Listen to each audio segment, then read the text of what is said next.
প্রাচীন বাংলার এক ধনী ও প্রতাপশালী বণিক ছিলেন চাঁদ সদাগর।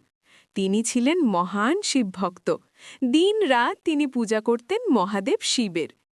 অন্যদিকে দেবলোক থেকে মা মনসা চাইছিলেন মানুষের পূজা ও স্বীকৃতি। কিন্তু চাঁদ সদাগর তাকে দেবী হিসেবে মানতে নারাজ। তিনি বললেন, আমি শুধু শিবের ভক্ত, অন্য কারো পূজা করব না। এই অহংকারে ক্ষুব্ধ হলেন মা মনসা। তিনি চাঁদ সদাগরের জীবনে একের পর এক বিপদ পাঠালেন। ঝড়ে ডুবে গেল তার বাণিজ্য জাহাজ, ধ্বংস হল সম্পদ। তবুও চাঁদ সদাগর নত হলেন না। শেষ আঘাত এলো তার কনিষ্ঠ পুত্র লখিন্দরের জীবনে। বাসর রাতেই বিষধর সাপের দংশনে প্রাণ হারাল লখিন্দর।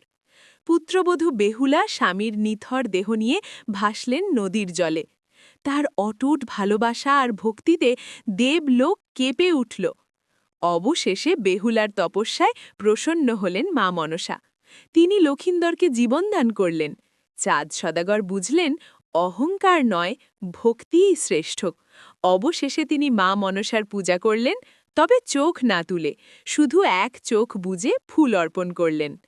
এভাবেই প্রতিষ্ঠা পেলেন মা মনসা, আর শিক্ষা মিলল, অহংকার ভাঙে, ভক্তি জয়ী হয়।